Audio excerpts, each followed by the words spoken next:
Welcome to the New Books Network. Hello and welcome to Madison's Notes. We are the official podcast of the James Madison Program in American Ideals and Institutions at Princeton University, and I'm your host, Laura Laurent. This week, we are speaking with George Selgin, who's a professor emeritus of economics at the University of Georgia and a senior fellow and director emeritus at the Cato Institute Center for Monetary and Financial Alternatives. Now, we'll be discussing his recent publication, False Dawn, the New Deal and the Promise of Recovery. We get into the main question, which is what actually brought about the end of the Great Depression. Some say it was the New Deal, some think it was World War II, but Selgin is going to offer us a unique perspective that is neither of these things outright. He offers a nuanced view of what is often discussed as a monolith, as well as offers some background history that makes this conversation accessible to anyone with a curiosity for it, regardless of if they hold a degree in economics. At a time when we're facing economic uncertainty, he also discusses how we can reflect on the experiences that we've had in recovering from recessions in the past as a toolbox for addressing our current contexts. So without further ado, let's welcome him to the show. Well, hello, Professor Selgin. Welcome to Madison's Notes. Oh, thank you for having me, Laura. I am really looking forward to this conversation, in part because the Great Depression is not an era that I received an in-depth education to. And so getting to review your book and learn a bunch of new things for myself, but then get to speak to the expert himself is something that's very promising. First, I want to note that you seem to write this book not for an academic audience. Can you tell me a little bit more about the strategy or the intent that you used when you wrote this book and who it's written for? So the book is it is partly aimed at academics. Of course, I say some things in the book, a lot of things that I know that plenty of academics don't believe or aren't aware of. So I certainly want them to read the book and to use the book if they teach on this topic. But I also wanted to write a book that intelligent non-academics could understand, because I know that there are a lot of people who are, like you, very interested in the Depression. And I wanted to write a book that could fill them in as well and make them aware of some of the controversies and, of course, particularly make them aware of some of the opinions that I have formed about that episode. So it's a challenging book. It was a challenging book to write because it does have these two audiences as its intended audiences. Well, and I want to ask, in 2020, you released a book titled The Menace of Fiscal QE, which was published and discussed the challenges of the Federal Reserve was facing. But when it comes to this book, I'm curious what drew you to wanting to retell the story of the Great Depression. It's an era that's had a lot of work done in it, but what was the story that you saw was not being represented or needed to be told in this day? Well, it's a great question because there are more books on the Great Depression and the New Deal than you can shake a stick at. It's a tremendous amount has been written on those subjects. So if you write another book on either of them, having an excuse for doing so is not all that easy.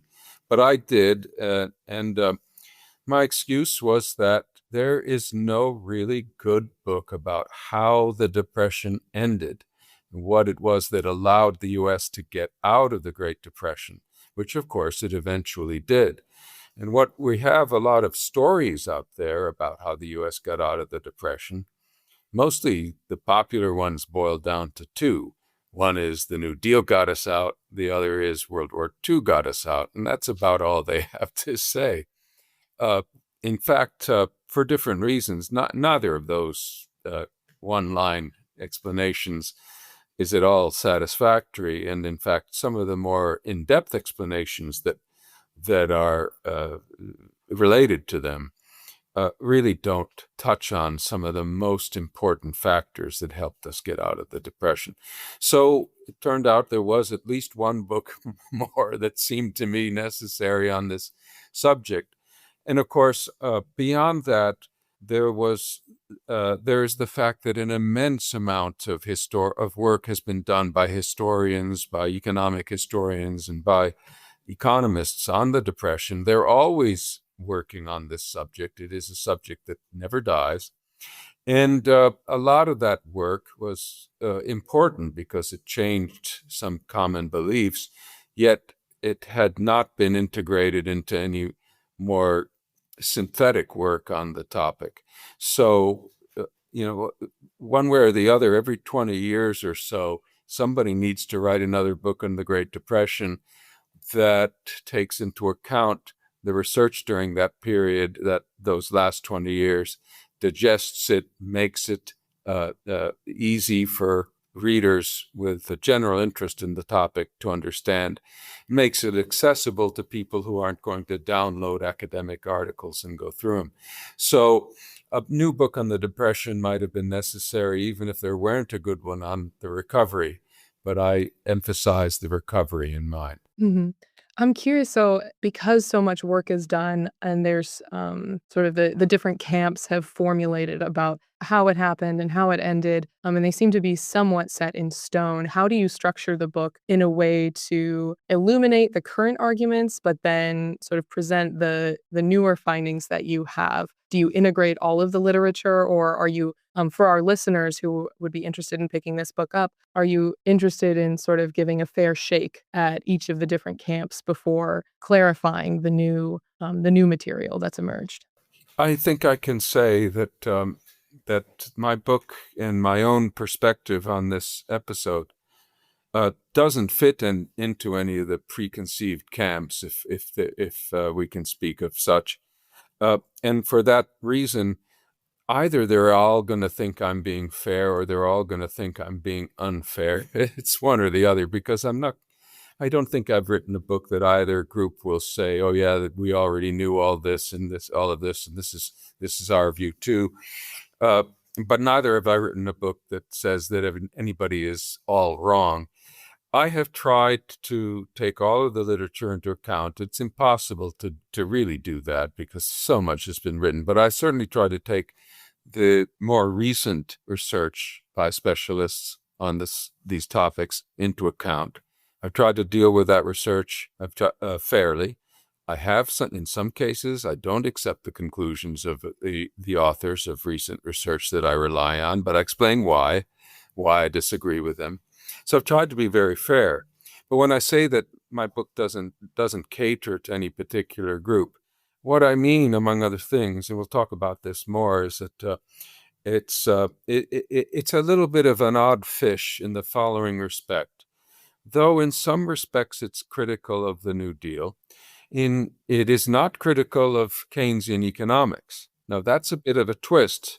It's a twist that shouldn't be a twist, but it's a twist because most people, whether they like Keynesian economics or not, whether they like the New Deal or not, think of the two things as going hand in hand.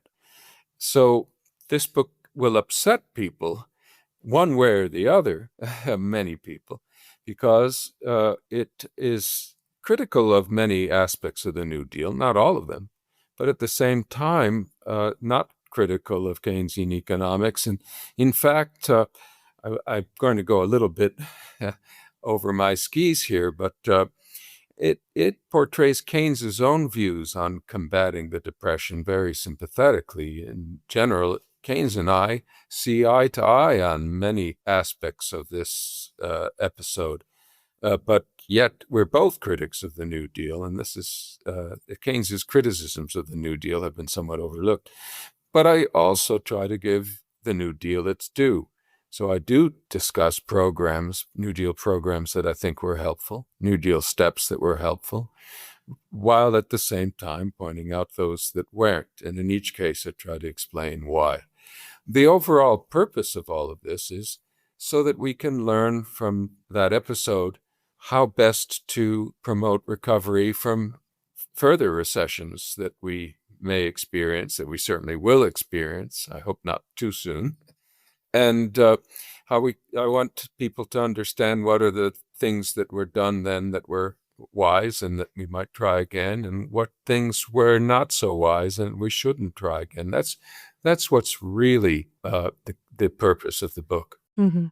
Yeah, I appreciated that because it is helpful to uncover and talk about how things started so that we could potentially avoid them in the future in the event, we don't want to repeat recessions. And also, inevitably, things are going to go wrong. And so I can see that, and a study of how to fix it once it has gone wrong is a very helpful pursuit. So just before we get into more of the conversations of the specifics, for some context setting, how does the Great Depression compare to the more recent economic downturns that we've seen in 2008 and in 2020? And what scale are we comparing them at? Well, if you take those two experiences, and they are among the worst downturns we've had in the United States, the more recent COVID episode was a very, very sharp, deep downturn, but it wasn't particularly long lasting. The 2008 Great Recession, that began actually in 2007, but most of us really felt it in 2008. That was a long recession, and took a long time for recovery to be completed. It was pretty deep, but not quite as a sharper downturn as the COVID one. Well, the Great Depression, imagine one that lasts a lot longer than the Great Recession and is a lot deeper than the deepest part of COVID. And now you're talking about one heck of a depression. We have, fortunately, not had anything nearly as severe, but people have to understand this really was much worse.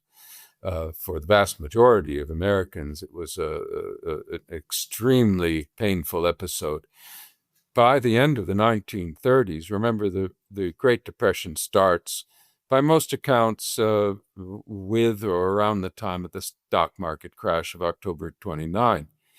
By the end of the 30s, so we're talking about 10 years later, we still have unemployment in the high double digits, and particularly if you include the people who are on work relief among the so-called unemployed. What I really should say to avoid getting in trouble there is we had a double digits of people who were either unemployed outright or were on work relief, and arguably could not have found jobs if it weren't for emergency jobs available to them.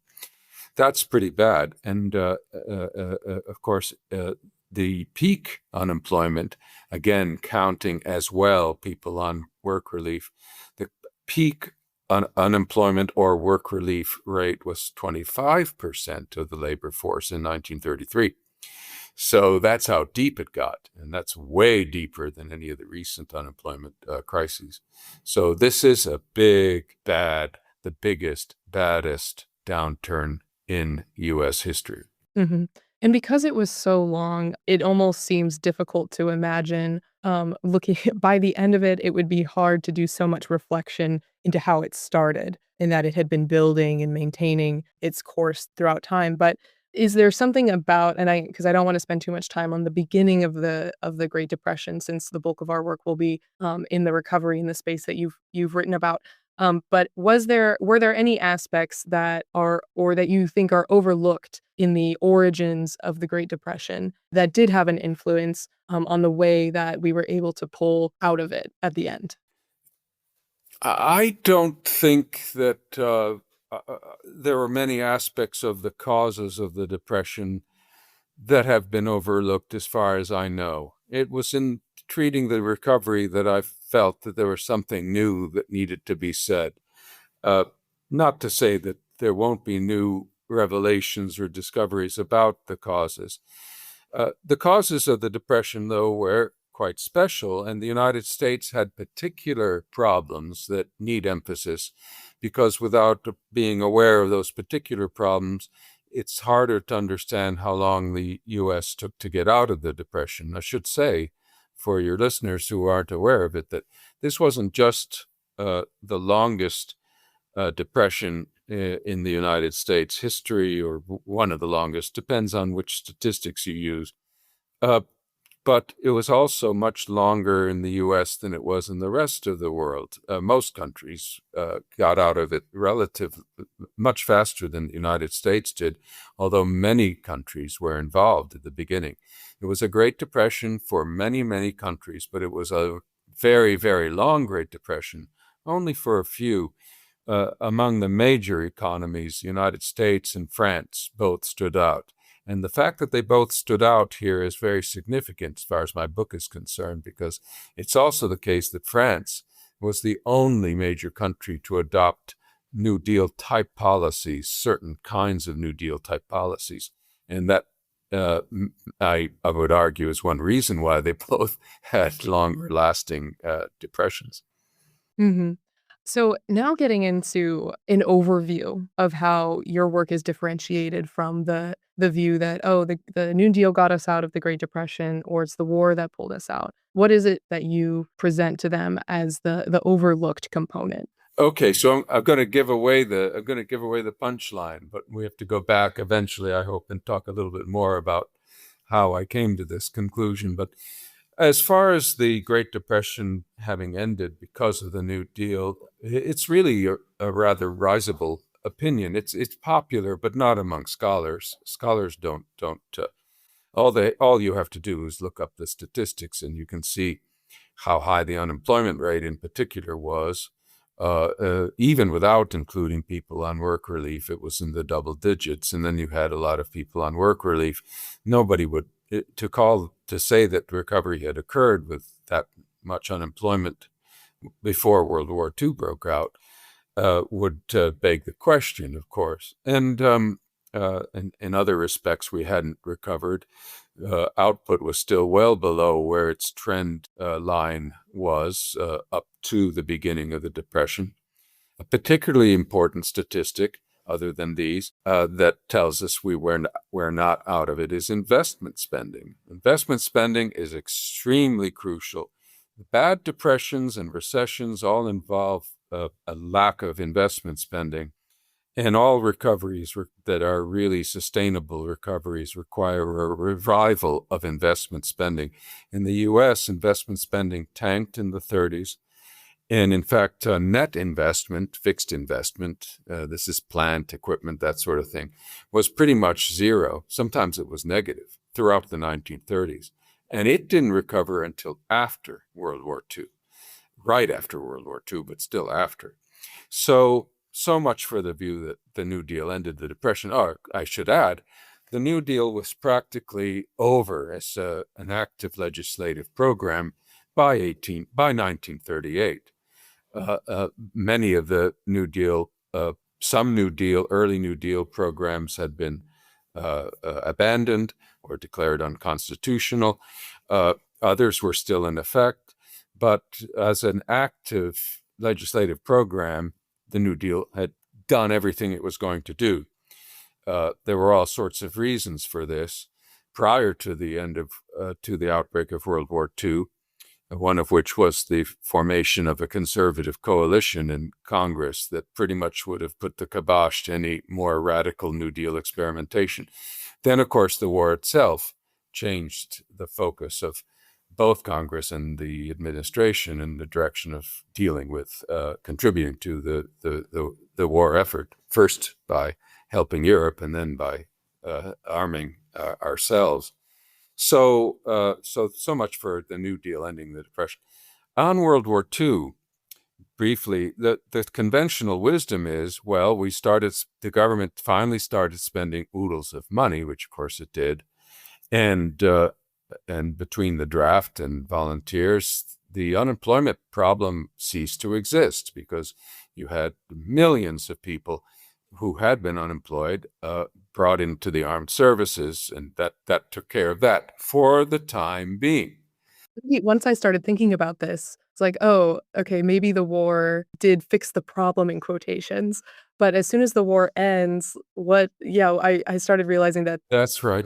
Yes. what happens when the market gets flooded. And I can see more like, I've thought about this formation in socioeconomic terms, but from more of just the economic standpoint, this is what I was really excited for our listeners to get an ear to. Right. Well, of course, the war ended. And what many people don't realize is that when it did, government spending, adjusted for GDP, for the overall size of the economy, which is a necessary adjustment, went right back down. Well, almost all the way back down to where it had been before the war. That's certainly true if you count state, local, state, and federal government spending as a share of GDP, went all the way back down. And so now the question is, if it's not just very high government spending, making up for private spending to keep everybody employed, what is it? What's happened? What is happening immediately after World War II ends that prevents the Great Depression from arising all over again, that prevents the war from being merely an intermission between two depressing acts? And this is a question that isn't just a question we can ask in retrospect. At the time, during World War II, the Keynesian economists were now in the saddle. They had become much more prominent in the later part of the New Deal and during World War II. They were extremely worried that a collapse of spending with the coming of peace would cause the Depression to roar right back again. And they therefore were strongly advocating that steps be taken to prepare for levels of peacetime spending that would match the very high wartime spending that had kept the Depression in abeyance during the war. That's what they pressed for, but they didn't get it. So since they didn't get it, obviously, because that's why those spending numbers came back down again, we have to ask what else happened that prevented the predicted return to the Great Depression from taking place. The answer to that question is the answer to the big question: what ended the Great Depression in the United States? I want to back up a little bit, because as we're discussing this, and as I was reading the book, and considering my own understanding about the New Deal, I had never sat down and really looked at what the New Deal was comprised of before, and what the strategies actually were to, quote, fix in an attempt to fix the problem. I can see in my own background on the subject, I've heard a lot of people make commentary about the effectiveness of it without actually knowing what the content of it was.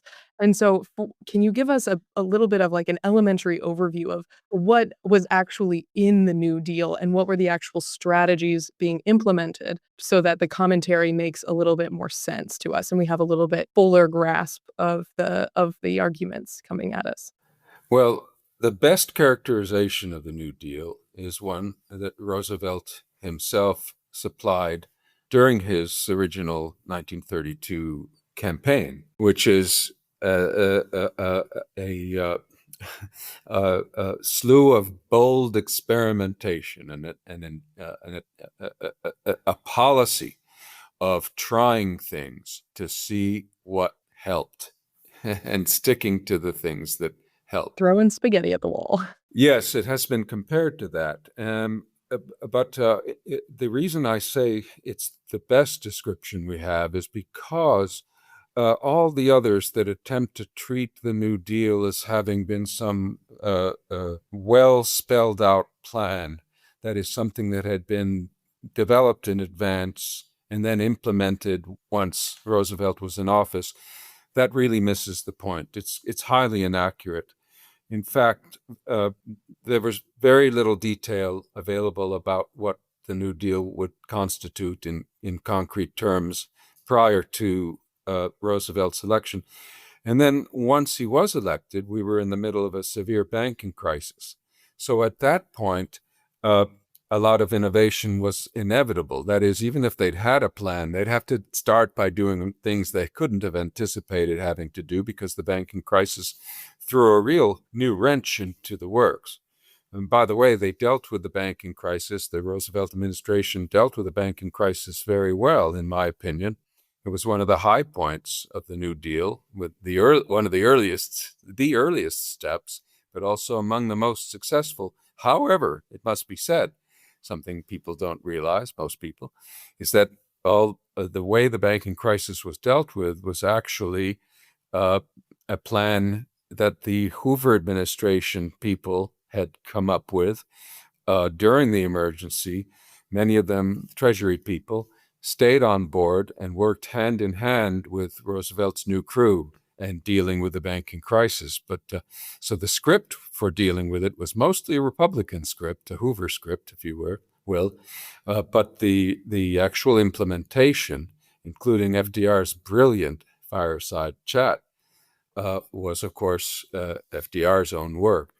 So, but anyway, that was all something that couldn't be anticipated. It does count as part of the New Deal, although it was had Republican input and roots, if you will. But then the New Deal proceeded with more experimentation, many things that hadn't been planned in advance, some things that had been talked about in advance. For agriculture, you had the Agricultural Adjustment Act that had been talked about extensively before the Roosevelt took office, although it was still not clear when he did that he would approach the problems of agriculture as he did. In fact, one of the people he appointed to the Agricultural Adjustment Agency was someone totally opposed to the particular plan that that he was asked to implement. That caused a little bit of friction. Then there was the very controversial National Recovery Administration, and that was the one that set about forming little industrial cartels, that would dictate how prices would be set, usually the aim of keeping prices high. It was controversial. The vast majority of economists think it was a complete disaster, and most of the Roosevelt people ultimately came to that conclusion. Most of his administration came to that conclusion. By the time the thing was struck down by the Supreme Court in 1935, it was already practically a dead letter, and most people were saying good riddance, though FDR himself was very reluctant to let go. He wanted to try to revive it, but fortunately, it wasn't revived. Well, you had a zillion other programs, credit programs, mortgage programs. I talk a lot about them in my work. Then you had taxation schemes of various kinds that became more aggressively anti-business and anti-wealth towards the latter part of the New Deal.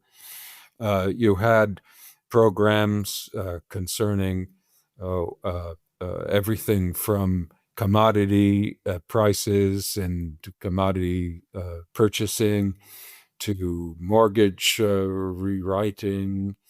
It was then you had utilities, the TVA. You had a lot of programs, and it's very hard to sum them all up briefly.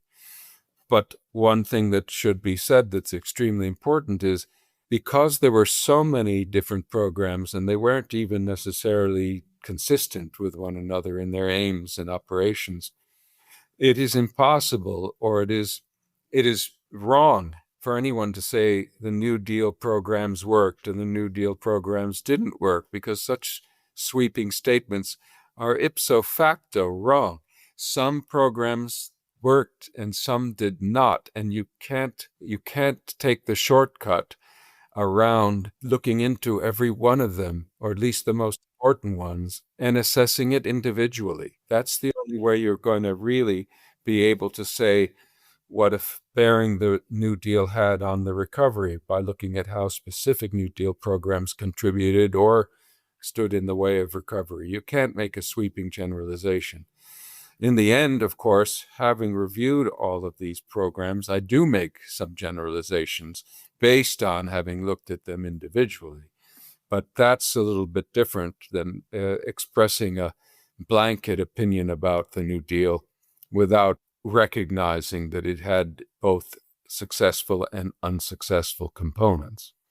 Yeah, you mentioned the National Recovery Agency? It was the National Recovery Act, and it was implemented. Actually, the act was called the National Industrial Recovery Act, and part of it, the one with the codes, was administered by the National Recovery Administration. NRA. And that's what most people, the NRA is what most people think of when they think about the National Industrial Recovery Act. The act also included some public spending programs, some fiscal stimulus, as it were, public works and that sort of thing. But that was a separate component of the NIRA. That one you mentioned as being more well known as a faulty program. If you were to pick one of the more prominent programs that did work as intended, which one would you highlight for our listeners?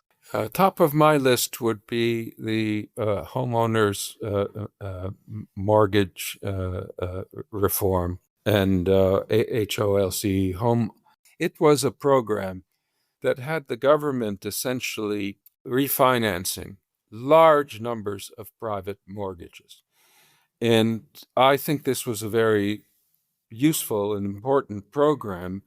One of the problems when you have a severe depression, prices have fallen, or equilibrium prices are falling, spending has certainly collapsed.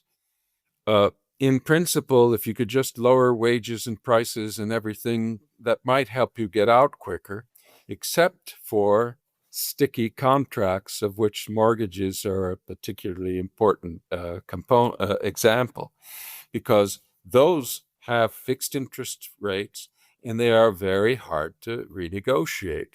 So everyone's going broke because of this. The mortgage, the people whose homes are mortgaged, they're not able to pay. They're getting ultimately kicked out into the street. But the creditors are getting killed because by the time they've kicked people out in the street, they've already taken a licking, and now they've got stuck with real estate they can't sell at decent prices. So it's bad news for everyone. What the government did under this program was to go in and refinance the mortgages, offered the mortgage lenders government securities in exchange for their mortgages, where the terms of the securities were for the lenders a lot better deal than hanging on to that property or to the mortgages themselves and letting the renters pay what they could.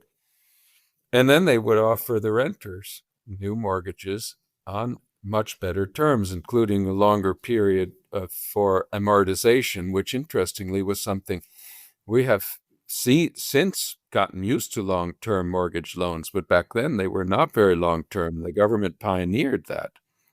And anyway, it was an example of a program that helped all around, that was not all that costly. Ultimately, the government made out okay. It's not true that it profited, as some people claim. And it could have lost a lot of money if the war hadn't turned things around. But in the end, it actually did pretty well, didn't cost taxpayers that much. And it was probably a gamble that had to be taken, because as long as all those people were sitting on mortgages with rates that didn't take account of the new circumstances, a lot of people were not going to recover. There's no way those people, the lenders So I thought that was a very good program and one of the most important. And they had a similar program for farmers. It's unfortunately much harder to determine in that case whether it was as successful. It was more costly because of the way it was implemented, and ultimately it created some problems, and that in the long run the program was taken advantage of, and it ultimately caused some real losses. But the the residential program, mortgage program, I think was one of the best. I think I might say it was the best New Deal program. Mm-hmm. As far as the how you're able to distinguish your critique of parts of the New Deal from a total critique of a Keynesian approach to economics, how do you toe that line? And is it done through this more policy by policy analysis? You're not necessarily saying Keynesian economics overall is not something to throw away, but certainly parts of the New Deal were unhelpful. Well, yeah, it's really important to recognize something that a lot of people don't recognize about the New Deal. I mentioned that it had all these programs. I did not say that it made particular use of fiscal or monetary stimulus. Now, I didn't say it because it didn't, believe it or not. Today, when we talk about combating a recession, almost the only thing people think about, or the main thing, is fiscal and monetary stimulus, right? Get the government to ease the money supply, lower interest rates, make it cheaper for people to borrow and spend, or have the government do some more spending itself, fiscal stimulus, whatever, to boost aggregate demand and get the wheels turning again. This is routine approach to combating downturns today. And people will say, well, and we look back on the New Deal and for some other things we might do. But when they do, they're essentially talking about looking for things other than fiscal and monetary stimulus. It's a fact, again, not well recognized, that FDR was not a fan of what we now call fiscal stimulus. He ran on a balanced budget program. He criticized Hoover for being a spendthrift. And he did his best he tried to keep the ordinary budget balanced. The exception he made, which by the way Hoover made as well, was for relief programs. He was willing to tolerate deficits to finance relief programs so that people would have some earnings if they were unemployed by the private sector. And he ran deficits mainly because of those programs, not as something done intentionally with the aim of seeing them boost economic activity. He did not believe that deficits themselves were helpful. If he could have avoided them, he would have. That was true certainly until 1938, when the Keynesians became more influential and they got him to do a little bit more deliberate deficit spending than before. But it wasn't a great deal even then. And that's just the other related point to all this. If you look at the size of the deficits under Roosevelt, even though they were record deficits in terms of what had happened in the past, they certainly would be considered very small by today's standard approach, relative to today's standard ideas about what it takes to fight a depression through deficit spending. So he was not a big deficit spender. He was also not into monetary stimulus at all. He was very critical he was basically against using monetary expansion to stimulate the economy. Like many people at the time, he was afraid of monetary expansion. So much so that even though he took the nation off the gold standard and thereby eliminated what had been the biggest constraint on monetary expansion, he did not take much advantage of the removal of that constraint throughout the rest of the decade. He didn't urge the Federal Reserve, and the Fed itself did not pursue easy money policy. In fact, if you look at the Fed's balance sheet after the banking crisis, and you're looking to see if it's engaging in open market purchases, buying government securities or making more loans to banks, it's not doing any of that. It is growing, but it's only because gold is pouring into the country. That's the only item on the Fed's assets that's going up. And that has nothing to do with Fed policy. Okay, so there's no fiscal or monetary policy. How does this tie in with Keynes? Well, when we think of Keynes today, we mostly think of fiscal stimulus, Keynes having been the big advocate of fiscal stimulus. And he was. And one of his criticisms of the New Deal was that there's not enough government spending. You got to spend more. You got to spend, so many $100 billion a month. So one way that the New Deal wasn't Keynesian was that it did not make much use of either fiscal or monetary stimulus. And Keynes was not just for fiscal stimulus. He favored monetary stimulus as well. On both counts, the New Deal didn't fit. But that's the negative side. Well, it's all negative in a way, because Keynes was also extremely critical of some of the things the New Deal did, like the National Recovery Administration that we were talking about before and all the price fixing that went on with it. He considered this extremely counterproductive, and his thoughts were therefore like those of most economists since. Not quite all. I do consider an argument in my book by a recent argument defense of the NRA. Don't find it compelling. But anyway, there are some exceptions. But most economists think it was a bad idea, and Keynes was one of them.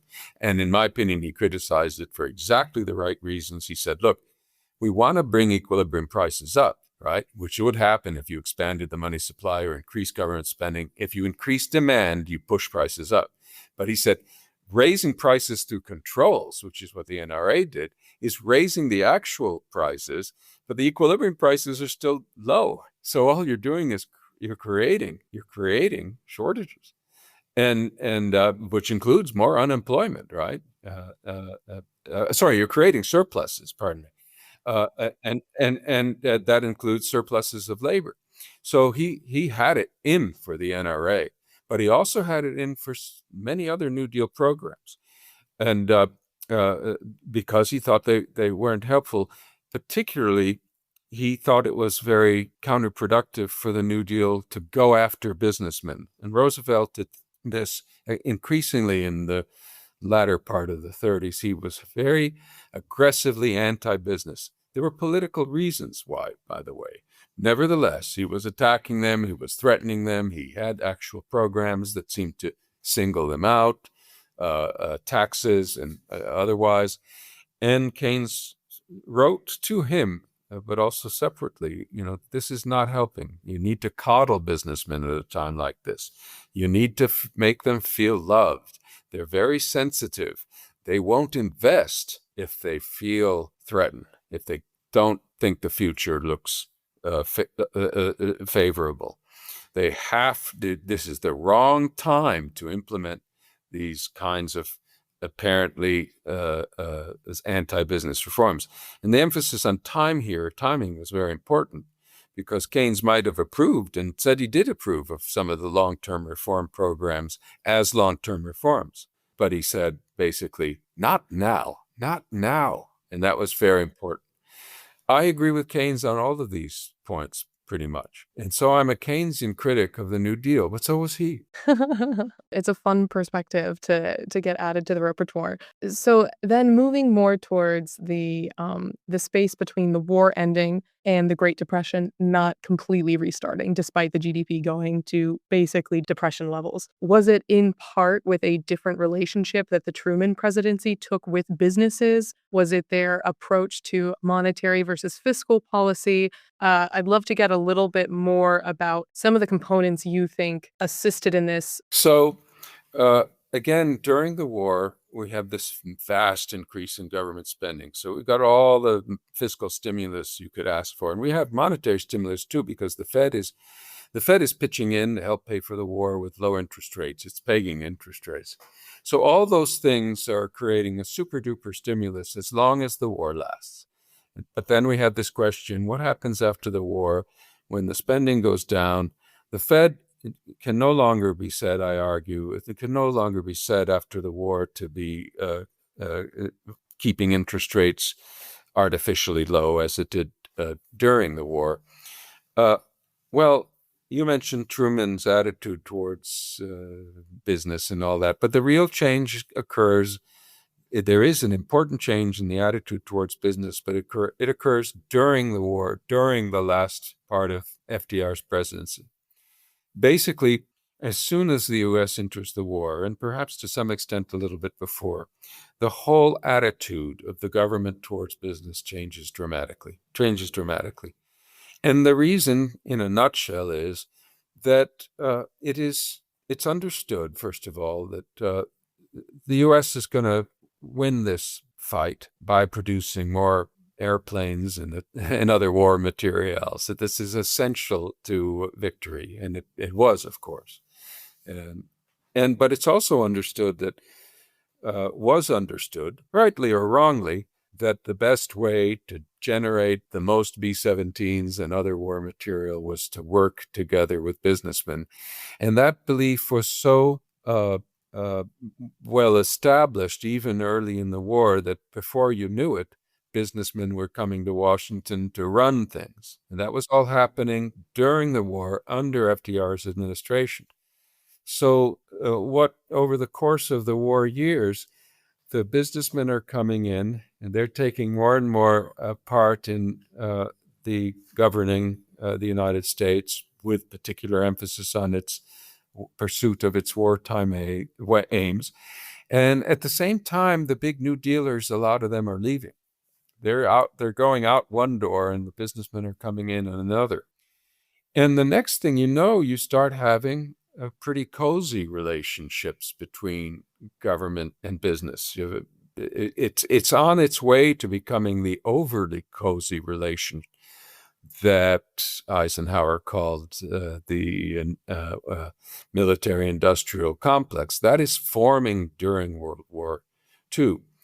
Now, ultimately, we may regret how far that went, but it did away completely with this hostile attitude of government toward business. And even New Dealers themselves, it should be said, people who had been part of the New Deal, who stayed for at least part of this period of transition we're talking about, their attitudes toward business changed because they started to see businessmen in a more favorable light. They could see the successful production statistics. They could meet the businessmen and realize that not all of them had horns, after all, growing out of the backs of their heads, that sort of thing. And so genuine attitudes changed. And as far as the story of getting out of the Great Depression, that mattered a great deal. That and the conservative coalition, the fact that the complexion of government itself, of the politicians who were running it, that was changing too in a more conservative direction. So to make a long story short, I go into a lot of details in the book. By the time the war ends, businessmen have reason to be very upbeat about the future. In particular, they have reason to believe that if they invest a lot of money, which I haven't been doing for a long time, in private sector production, because most of the investment during the war and wartime production is actually government investment, it's not private investment. But now they have reason to believe that if they do that, they'll be rewarded. They're going to profit. And the ones who gambled that they would profit did, and they did very well. The classic contrast here, by the way, is between Sears Roebuck and Montgomery Ward. Sears Roebuck was among those businessmen who said, now that when the war ends, things are going to be great for us, so we're going to gear up and get ready to produce for a big consumer society. We're going to gamble on the fact that the coast is clear and we can do our thing. And many businessmen made that gamble. Montgomery Ward didn't, and they never caught up. They never made up for their pessimism. And interestingly, here the Keynesians, I don't now speak of Keynes himself because I don't recall him saying this, but those Keynesians who predicted that the depression would recur after the war, they took the view of Montgomery Ward, and they were wrong as well. So the people who believed that the environment was now one we could invest in, they were the majority in business, and they were right. And investment spending, which had been moribund both in the 30s and during World War II, shoots up like a rocket afterwards. And that's the key to how come the collapse or dramatic reduction in government spending didn't lead to a recession. We kept producing plenty of stuff, only different stuff, peacetime stuff, is because just as that government spending was going way down, private investment was taking off. So we didn't need the peacetime government spending that the Keynesians had been calling for, because the businessmen stepped in and took up where the government had left off. And that was the key to the recovery. So to get back to the big question, right? Did World War II end the Great Depression? The answer is, well, yes, but not just in the way people think. It wasn't just that government was spending oodles. If that had been the case, then it shouldn't have helped us stay out of the Depression after the war ended. It's what happened during the war to attitudes that allowed private investment to take off afterwards. That is essential. And here again, I think I'm being very Keynesian, not because in the sense that Keynes had himself said, you've got to pander to the businessmen. You've got to make them feel safe and loved. We will never have recovery unless you do that. That's what he said. And what happened during the war was exactly what he said needed to happen. was this change in the treatment of businessmen. Keynes, by the way, put it famously in terms of animal spirits. The animal spirits are the things that make businessmen willing to take risks, to kind of forget just how dangerous it is to put all their money in these long-term investments. And he said, those animal spirits have to smile on the businessmen, or they won't do their part, and then you're going to be in trouble. And that is not happening in the 30s. And he said, you've got to revive the animal spirits, and you do that, government can do that by not being hostile and by treating them nicely. That was, and I think here again, Keynes had the real key to the recovery, among other things he got right about the New Deal. I would love to pull some of these reflections into where we are today. I think a lot of individuals are looking at the current economy nervously, more than nervously. I don't mean to be diminutive of what could be a very serious situation. What are some questions or things that listeners can be thinking about and asking themselves when looking at the current monetary situation in the United States, taking lessons from this history that we are now more familiar with? Sure. Well, first of all, I think it's quite likely that we're about to have another recession. I hope it's not going to be a severe recession, and I certainly hope it isn't something that's going to be comparable to the Great Depression. But it is worth noting that one of the factors behind the Great Depression, and here for once I'm going to talk about a cause, which is not my main topic, it was the Smoot-Hawley tariff and subsequent other tariffs implemented by other countries in retaliation, were, according to some scholars, among the major factors that caused the U.S. economy and the world economy to collapse in the 30s. Without going into too much into the question of how important a factor it was, I think that now is as good time as any for people to be thinking about what we can learn from the Great Depression experience about getting out of a recession if we get into one again. There are some negative lessons, of course. The big negative lesson, I could put this way: we've learned a lot about fighting recessions and depressions since the 1930s.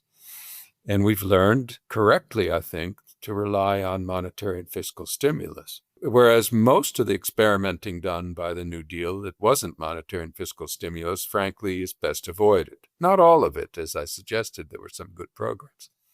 But the other thing that that episode, the Depression, teaches us is that you've got to eliminate fear on the part of businessmen. You can't have them lack any confidence in the future, because if investment tanks, which it will in any downturn, you've got to get it back up again, and you won't unless they have some confidence in the future. And one of the things that absolutely kills confidence is uncertainty about what's happening, uncertainty about what policies are going to be implemented next, uncertainty about how hostile the government will be towards business. These are things that had to be, these uncertainties, these doubts had to be eliminated, and where by the war in that long ago episode. Today, we are experiencing a period of extreme regime uncertainty, as it's called, or policy uncertainty, that we haven't experienced since the 1930s. So we are already, before we've gone into a severe recession, we are already in a period of great uncertainty that businessmen are facing. And that can get you into a deeper recession, and it can also, as long as it continues, make it very hard to get out.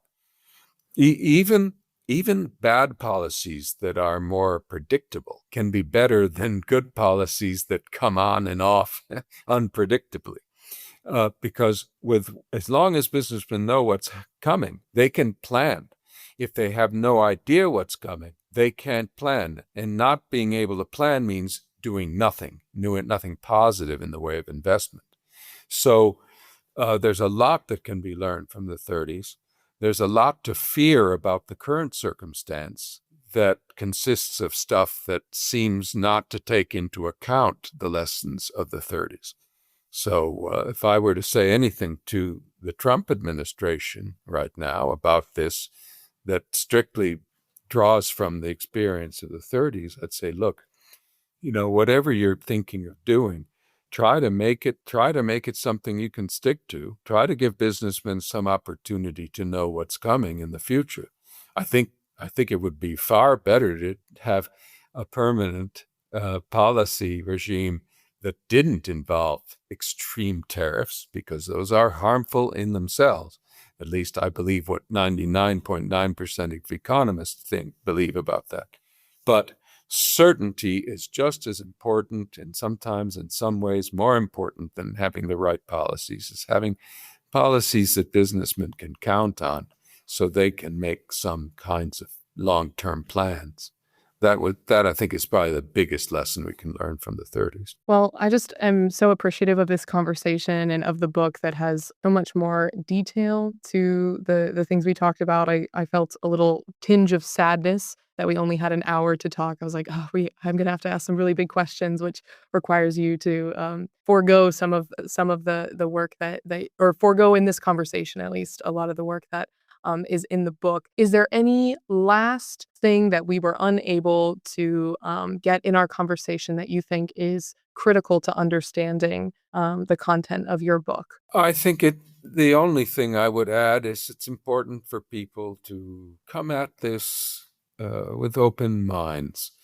Set aside preconceptions about the New Deal. There are a lot of them floating around. They often are at loggerheads because one group has one set of preconceptions, another has another.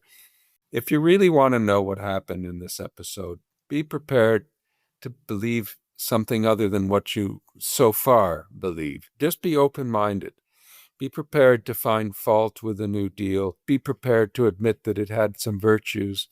But most of all, be prepared to learn more about it than what you can gather on the internet. Don't trust sources that are coming at it with a big axe to grind. And I should say, I want to add one more thing from a personal point of view. As you know, I work for a libertarian think tank, so I have libertarian biases. I don't want to pretend I don't.